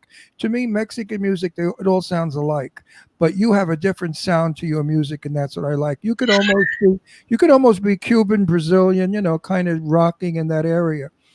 Excellent music. Terrific. Thank you. We appreciate it. And we're right now, we've been busy recording for the past few months, but we're trying to put together a team for the road, like a good manager, a booking agent, that type of thing. So it's still building that team. Well, later on, I'm going to ask Jimmy to play it on our system so I can hear it in full quality. The song that you just played. Actually, though, and I'm sure I'm going to enjoy it 10 times more. Actually, Talk 4 TV, that's the actual station. That's probably Dean. They're saying, or maybe that's Rebel. They're saying y'all need to play Baton Rouge in New Orleans. It must be Rebel. She lives in New Orleans, I think. I saw that. We'll be there. Yeah, we love it. Yeah, those are good places to be, and the whole band sounds great, you guys. I think it's like fabulous. Again, we want to mention it's JulianaMusic.com, and Juliana is just a made up name. I think that's hilarious because like you always ask people how they come up with the names of their bands, and usually there's some like big long story, and you're just like, well, it's no big story behind it. It's just like a name. I was in the studio one day and it just come out. But also, Jimmy, if I could say, for any old movie buffs out there, I did a movie called Action USA many years ago, 1988.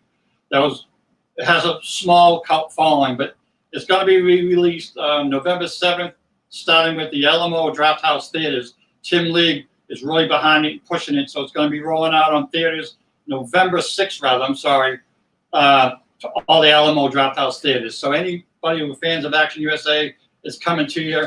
And then after that, it'll be on Netflix or Hulu, wherever they're going to put it after that. And they're even going to do a VHS release for the old timers.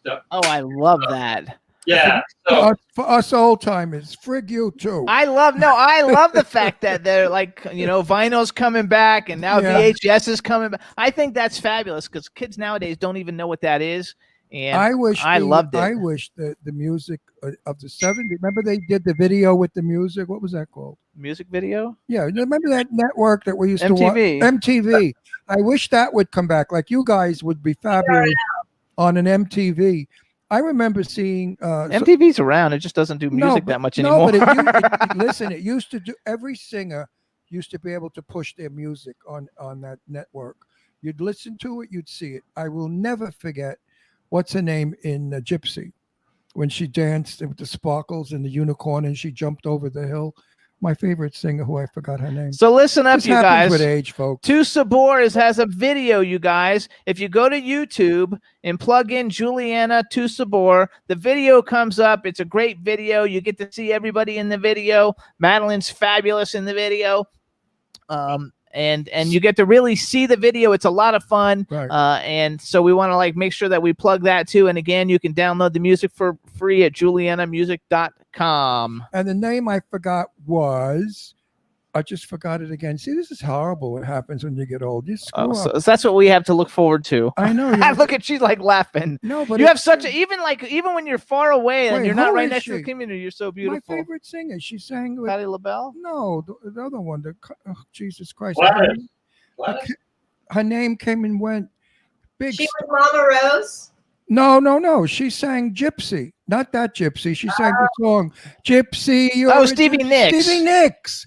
Everybody, that was the most beautiful video music I had ever seen, and I taped it, and I have the original somewhere. Actually, Madeline, you kind of got that whole dark-haired Stevie Nicks thing going on. I love Stevie. No, I love Spanish Stevie Nicks.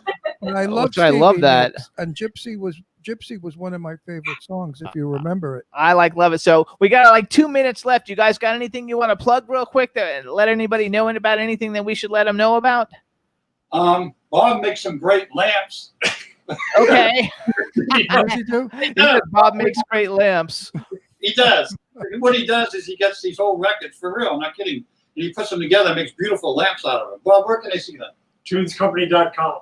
TunesCompany.com. TunesCompany.com, you guys, if you want a vinyl lamp made out of records. I think that's a campy idea. Actually, that's a good idea. Too, hanging lights, really cool stuff out of real albums. I love that. Actually, that's a cool idea. Especially if you got to pick especially if you pick the albums that they did it with.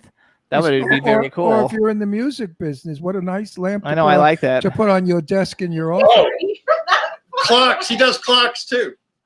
Okay, what is that? What is that? Clocks. He does clocks. What's a Clark? A clock.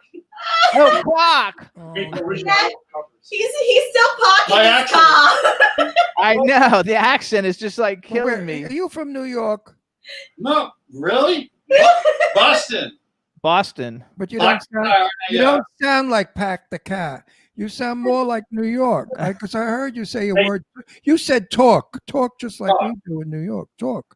Tell Eileen still in the chat room. Yes, she's still in the chat room. Out here they say talk. Talk. The movie I did with Adam Ant was when I first moved out there to California. First couple of years, my accent was really bad. If you think it's bad now, and I'm sitting around with a crew of 70 people and stunt guys and actors and everybody else, and I yell, "Action cars!" And they had no idea what I was saying. Yeah. You know what? So this movie, I'm like, Wait, you know what you tell these people? We do not have an accent. The East Coast came about way before the West Coast. So you guys have the accent. We spoke original New York, Boston, New Jersey. We are the original. Well, New York's different than Boston. Boston people, you know that, but it's different. Yeah, he knows. Boston is Pack the Cat.